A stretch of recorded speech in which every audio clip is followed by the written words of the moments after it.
Imagine waking up one morning and realizing that nothing you've been chasing actually matters. Not the promotion you've been grinding toward for the past 3 years, not the relationship you've been forcing to work despite every fiber of your being screaming that it's wrong. Not the carefully curated social media presence that makes strangers think you've figured it all out. You open your eyes, and for the first time in perhaps years, you feel the crushing weight of a simple, devastating truth. You are exhausted. Not just physically tired, though God knows your body aches in ways it shouldn't at your age, but tired in a way that sleep cannot fix. Tired of pretending, tired of performing, tired of the endless, relentless forward motion toward destinations you're no longer sure you even want to reach. Today, we dive into the wisdom of Alan Watts, one of the most influential philosophers and thinkers of the modern era, whose words continue to echo in the minds of those searching for meaning beyond routine pressure and endless striving. This is not just a talk about being tired. It is about understanding why you feel this way, what it reveals about your relationship with life, and how this exhaustion may actually be a doorway to awakening rather than a problem to fix. Before we go deeper, take a moment to support this channel. Subscribe, leave a like, share this video with someone who may need it, and write in the comments what has been draining your energy lately. Throughout this reflection, we will uncover surprising ideas that may completely shift how you see your fatigue, your frustration, and even your desire to escape from everything. What you hear today may quietly transform the way you live. Alan Watts often spoke about a peculiar kind of exhaustion that modern people experience, not physical exhaustion, but existential fatigue.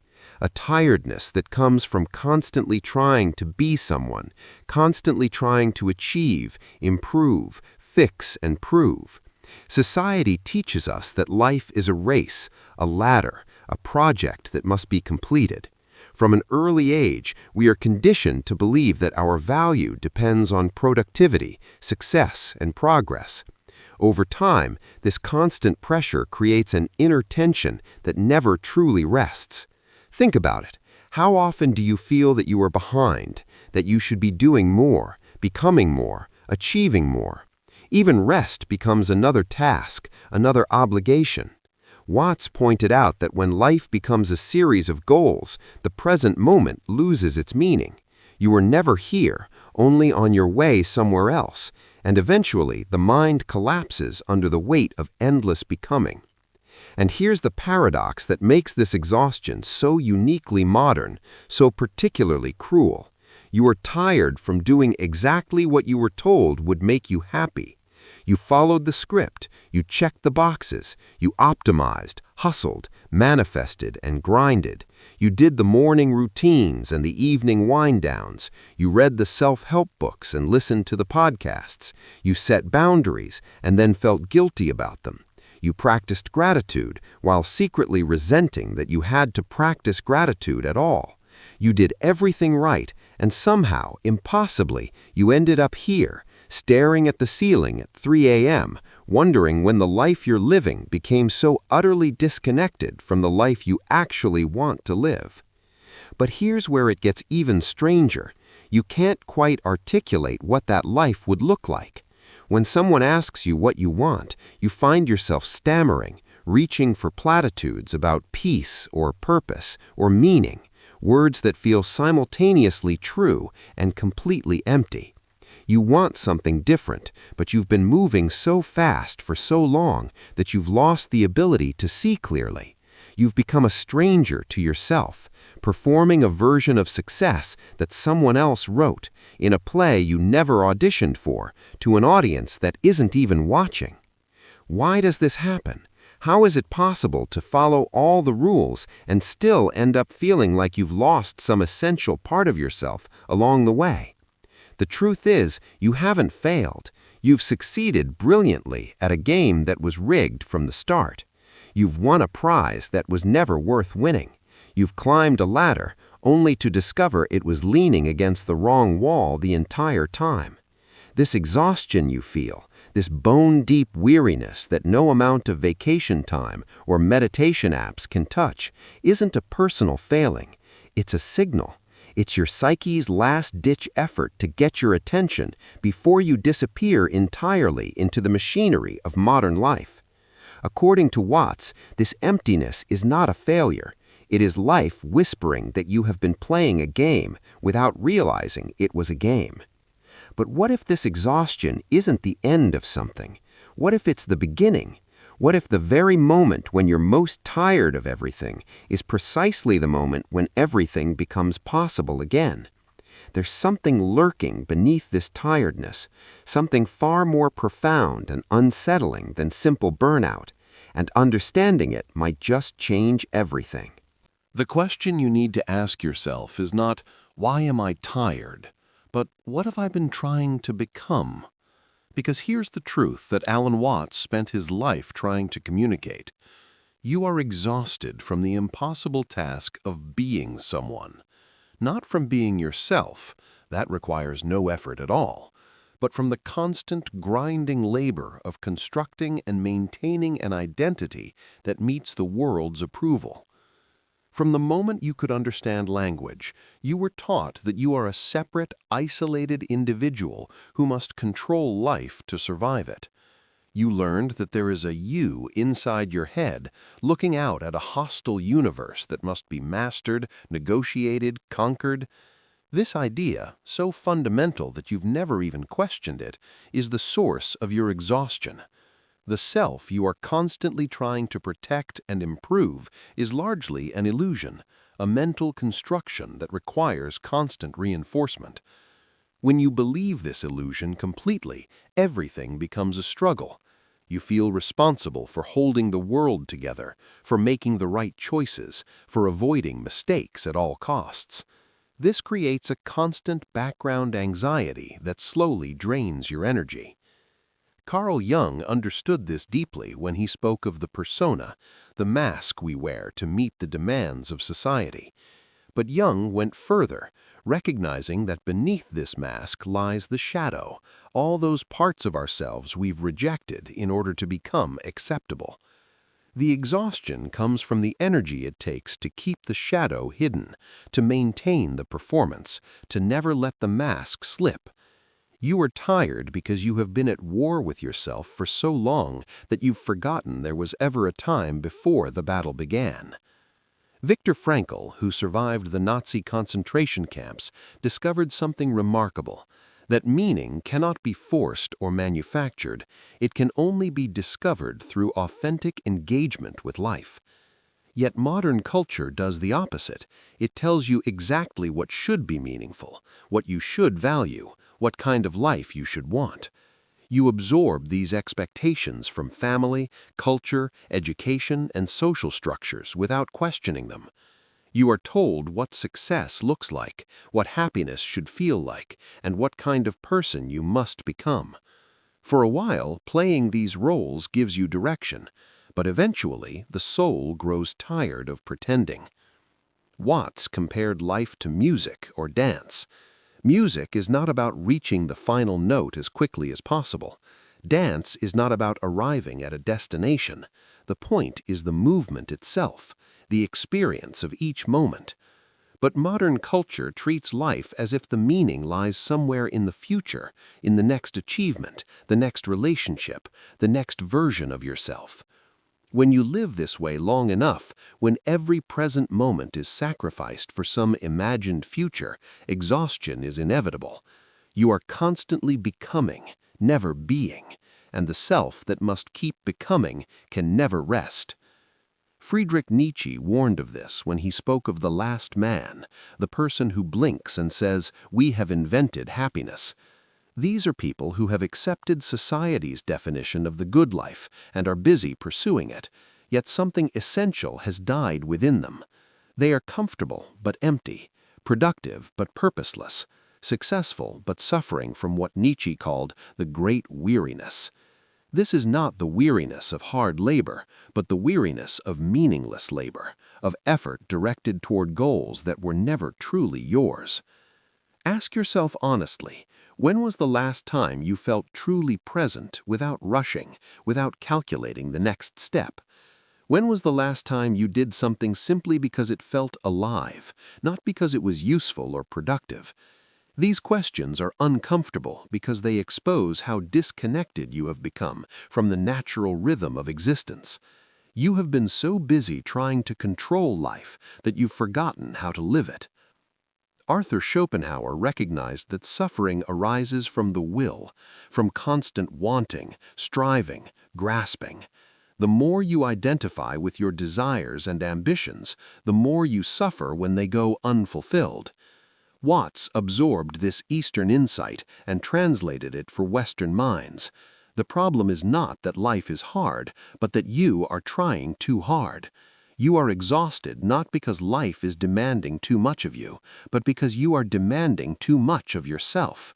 Demanding that you be someone other than who you are, demanding that this moment be different than it is, demanding control over things that were never meant to be controlled. Being tired of everything, then, is not a sign that you are weak. It may be a sign that you are beginning to see through the illusion. The fatigue arises when the mind can no longer pretend that endless striving leads to fulfillment.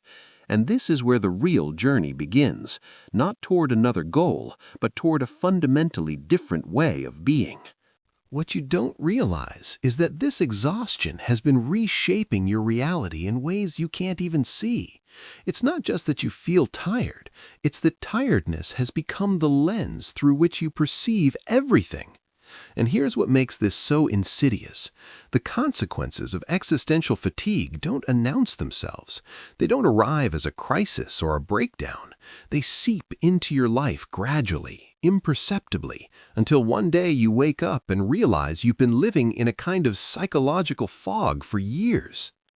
When everything starts to lose meaning, most people panic. They assume something is wrong with them. They think they're broken, unmotivated, or failing at life. Alan Watts approached this moment very differently. He suggested that the loss of meaning is not a collapse, but a clearing. It is the moment when borrowed values begin to dissolve. It is uncomfortable precisely because what is falling away was never truly alive within you. But you don't recognize this. Instead, you interpret the emptiness as evidence of your own inadequacy, which only deepens the exhaustion.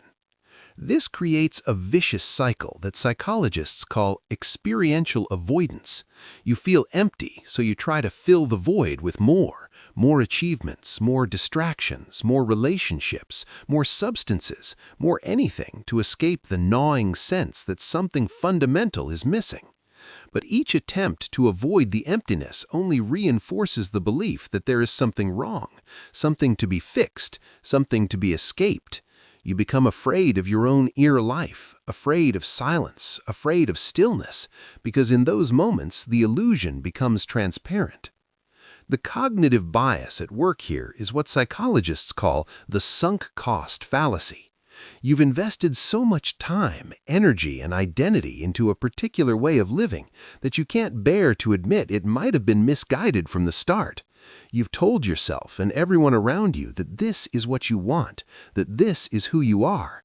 To question that now would mean confronting the possibility that years, perhaps decades, have been spent building a life on someone else's blueprint. So you push forward even as every cell in your body screams for you to stop. Neurologically, what's happening is even more disturbing.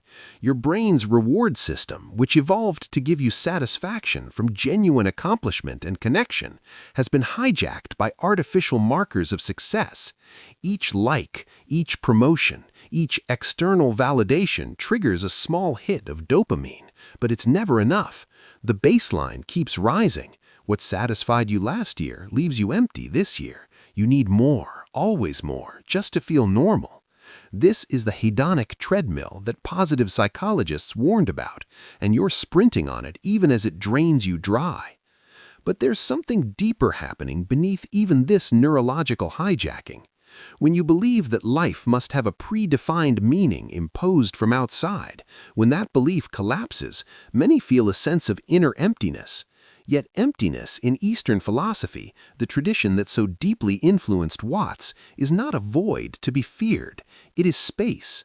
It is openness. It is potential. The problem is that Western culture has conditioned you to interpret this openness as lack, this space as absence, this potential as failure. Think about silence in music. Silence is not the absence of sound. It is what gives sound its shape and beauty. In the same way, periods of meaninglessness are not the absence of purpose. They are the pause between movements, the space where old structures dissolve so new ones can emerge. But you have been taught to fear this space, to fill it immediately with noise, activity, distraction. You reach for your phone the moment you feel boredom. You say yes to invitations you don't want because being alone with yourself has become unbearable. You create problems to solve because having no problems means confronting the emptiness you've been running from. Cultural conditioning reinforces this at every turn. You live in a society that equates your worth with your productivity, your value with your achievements, your identity with what you own and what you've accomplished. Every message you receive, from advertising to social media to casual conversations, reinforces the idea that you are not enough as you are, that happiness is always one purchase, one achievement, one transformation away. This creates what sociologist Emil Durkheim called anomie, a state of normlessness where traditional values have lost their power, but no authentic values have emerged to replace them. The consequence? You become spiritually homeless, exhausted from searching for meaning in places where it was never hidden. And the tragedy is that the peace you're searching for was never missing. It was obscured by effort, by fear, by the belief that life was somewhere else waiting to be earned. Here is where everything you've been taught gets turned on its head. The rebellion is not what you think. It's not about quitting your job, abandoning your responsibilities, or running away to find yourself in some distant place. Those are just new forms of the same old escape, different costumes for the same tired performance. The real rebellion, the one that actually sets you free, is far more radical and far more subtle than anything the self-help industry has sold you. Alan Watts discovered something that most people spend their entire lives resisting. You cannot think your way out of exhaustion that was caused by thinking. The mind that created the problem cannot solve it, no matter how many strategies it develops, how many books it reads, how many frameworks it masters. This is the trap. You are tired because you have been trying too hard to control life, and your solution is to try even harder to control the trying. You add let go to your to-do list. You schedule spontaneity. You practice being present as if it were another skill to acquire. The rebellion begins when you recognize this absurdity and stop. Not stop doing, stop pretending, stop maintaining the illusion that you are a separate entity who must manage the universe. This is what Watts meant when he spoke of the wisdom of insecurity. Security, he argued, is a myth. You have never been in control. Your heart beats without your permission. Your thoughts arise before you choose them. Your breath flows without instruction. Life has been happening through you all along, and the exhaustion came from pretending it was the other way around. But this realization terrifies the ego, because if you're not in control, then who are you? What's your purpose? What should you do? These questions reveal the depth of the conditioning. You have been taught that without control, there is only chaos. Without a defined purpose, there is only meaninglessness. Without constant doing, there is only emptiness. Watts would laugh at these fears and point out the obvious. The universe has been organizing itself quite intelligently for billions of years without asking for your help. Look at nature. Trees don't strain to grow. Rivers don't struggle to flow. Your body doesn't labor to heal a cut. It simply does. Watts spoke of Wu Wei, the Taoist principle of effortless action, acting in harmony with the flow of life rather than against it. This is not passivity or laziness. It is intelligence. When you stop forcing meaning, meaning emerges organically. When you stop demanding happiness, moments of quiet contentment appear on their own terms.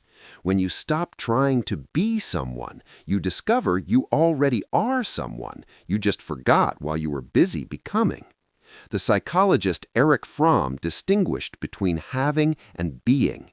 Modern society teaches you to find identity in what you have and what you achieve. Exhaustion is the natural result of confusing being with having. When you return to being, energy flows back because you are no longer divided against yourself. This doesn't mean abandoning responsibility or ambition entirely. It means allowing action to arise from clarity rather than desperation. When action comes from desperation, it drains you. When it comes from clarity, it sustains you. Throughout history, those who broke free from existential exhaustion shared a common realization. They stopped seeking themselves in external validation and started recognizing themselves in the present moment. The Buddha sat under a tree and stopped striving. Lao Tzu wrote that those who know do not speak, those who speak do not know, pointing to a truth beyond intellectual grasping. Rumi said, "Stop acting so small. You are the universe in ecstatic motion." These weren't poetic metaphors, they were descriptions of direct experience. The rebellion, then, is a return, not to some idealized past, but to the aliveness that exists beneath your conditioning. Ask yourself honestly, when was the last time you allowed yourself to simply be without labeling the moment as productive or wasted? When was the last time you experienced something without immediately asking what it meant or where it was leading? These moments are small, but they reveal something essential. Life is not withholding fulfillment from you. You have been overlooking it while searching elsewhere. Watts warned that the ego dislikes this realization. The ego wants importance. It wants purpose that can be measured, compared, and displayed. But life itself is not interested in being impressive. It is interested in being lived. When you are tired of everything, you are often tired of performing, of maintaining an image, of pretending to have it all together. The freedom comes when you allow that performance to end, not dramatically, but quietly, like setting down a heavy bag you didn't realize you were carrying. This rebellion doesn't require you to change everything. It requires you to see everything differently, and that shift in seeing is where transformation actually lives. At the deepest layer of Alan Watts's philosophy lies a realization that is not meant to comfort the ego, but to dissolve it. This realization does not arrive as excitement or sudden happiness. It arrives as clarity, a calm, unsettling clarity that changes the way everything is perceived. And once you see it, you cannot unsee it. Once you feel it, you cannot unfeel it. The world remains the same, but your relationship to it transforms completely. Watts insisted that the greatest human exhaustion does not come from doing too much, but from believing that you are separate from life itself. When you say you are tired of everything, what you are really tired of is maintaining the illusion that you are a fragment struggling in a hostile world. Think about the extraordinary energy this requires. Every moment, you are unconsciously reinforcing the boundary between you and the world. You experience yourself as something isolated, trapped inside a body, looking out at a universe that must be mastered, negotiated, or survived. This misunderstanding becomes the silent background of your entire existence. It shapes your fears, your ambitions, and your constant sense of pressure. But here is what Watts discovered, what mystics across traditions have pointed to, what you can verify in your own direct experience if you stop long enough to look. This separation is an optical illusion of consciousness. The mind creates a false center, a fictional self that must always be defended, improved, and justified. Every success briefly feeds it, every failure threatens it. Over time, this endless self-management becomes unbearable. No amount of rest can cure it because the exhaustion is not physical, it is existential. You are tired of being a separate self because being a separate self is exhausting work that was never necessary in the first place. Watts often used the image of waves and the ocean to explain this. A wave may rise and fall, appear distinct, even collide with other waves, but it is never separate from the ocean. The wave is what the ocean is doing at that particular place and time. In the same way, you are not an independent entity moving through the universe. You are an expression of the universe itself, happening where you are. Your thoughts, your feelings, your actions, they are not separate from the totality of existence. They are how existence is expressing itself through this particular form in this particular moment. When this is only understood intellectually, it sounds poetic, perhaps even beautiful. When it is felt directly, it is liberating in a way that no achievement, no relationship, no external change could ever be. Because suddenly the burden lifts. The exhausting project of being someone, of protecting and improving this separate self, is recognized as unnecessary. You were never separate. The struggle was based on a misunderstanding so fundamental that you built your entire life around it. This is the moment where many people become afraid. Because if there is no separate self controlling life, then who are you? Who is responsible? Who decides? Watts addressed this fear directly. He explained that life has always been happening without your permission. Your heart beats without instruction. Your breath flows without effort. Your thoughts arise before you choose them. Digestion happens, cells regenerate, wounds heal, all without consulting the conscious you that thinks it's in charge. Control was never truly yours. The exhaustion came from pretending it was. Here lies the paradox that changes everything. The moment you stop trying to control life, life becomes more intelligent through you. Not chaotic, not reckless, intelligent. Actions begin to arise naturally from the situation itself rather than from fear or calculation. Decisions become simpler because they are no longer burdened with the need to protect an identity or maintain an image. You still act, you still care, you still engage with the world, but you are no longer crushed by the belief that everything depends on you holding it all together. Carl Jung spoke of individuation as the process of becoming whole by integrating what was rejected. Watts went further, suggesting that wholeness is remembered, not achieved.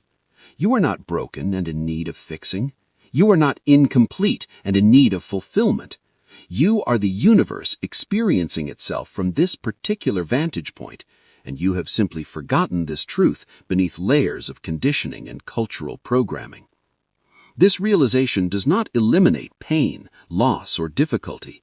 Life still includes challenges, disappointments, endings, but it transforms your relationship with them.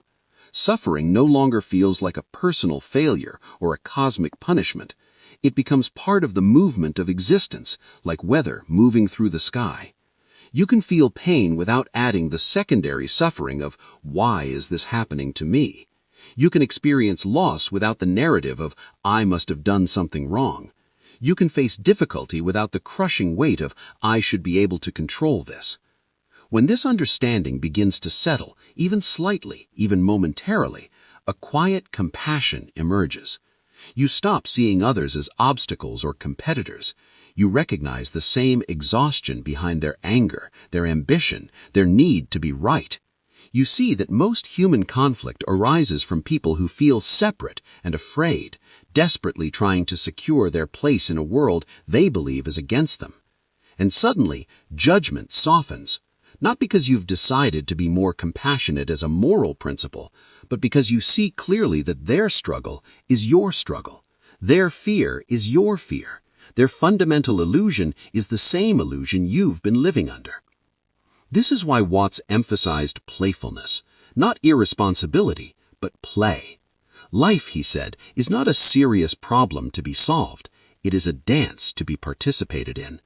When you forget this, everything feels heavy. The weight of meaning, the burden of purpose, the pressure of becoming, it all becomes overwhelming. When you remember it, Even difficult moments carry a strange lightness. You still act with care, you still engage fully, but you are no longer identified with the outcome.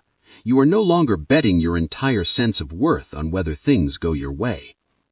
Ask yourself now, without rushing to answer, without immediately constructing a response, what if your exhaustion is not a signal to escape life, but an invitation to stop misunderstanding it? What if the part of you that is tired is the part that has been pretending to be in control? What if relief does not come from fixing yourself, but from realizing that you were never broken? What if the peace you've been searching for in achievements, relationships, and external circumstances has been here all along, hidden only by the belief that it was somewhere else? Alan Watts believed that awakening is not about becoming extraordinary.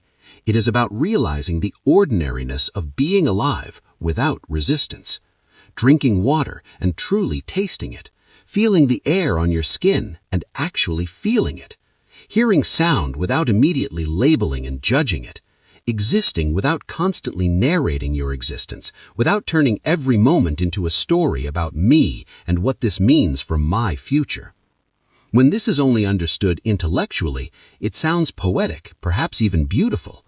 When it is felt directly, it is liberating in a way that no achievement, no relationship, no external change could ever be. Because suddenly, the burden lifts. The exhausting project of being someone, of protecting and improving this separate self, is recognized as unnecessary. You were never separate. The struggle was based on a misunderstanding so fundamental that you built your entire life around it. And now, in this moment, whether you understand this intellectually or feel it in your bones, you have a choice. Not the choice to control what happens, but the choice to recognize what has always been true, that you are not separate from life. You are not fighting against existence. You are existence itself, temporarily forgetting and then remembering over and over again, until the remembering becomes so natural that even the forgetting is seen as part of the dance. So when you feel tired of everything, don't run, don't fix, don't perform. Just stop, be still, listen. And in that stillness, you might hear what Watts spent his life trying to communicate, that you are already what you have been seeking. You are already home. You were never lost. You were just looking in the wrong direction, asking the wrong questions, trying to become what you already are. The exhaustion ends not when you finally achieve enough, but when you realize there was never anything to achieve. It ends when the separate self you've been defending dissolves back into the totality from which it never actually separated. It ends when you remember that life is not happening to you, life is happening as you. And in that remembering, even exhaustion becomes just another wave, rising and falling in an ocean that has no beginning and no end. This is the ultimate truth, not something to believe, but something to see, not something to achieve, but something to recognize. And once you see it, really see it, you are free. Not free from life's difficulties, but free within them. Free to live, free to love, free to be tired when you're tired and alive when you're alive, without needing any of it to be different than it is.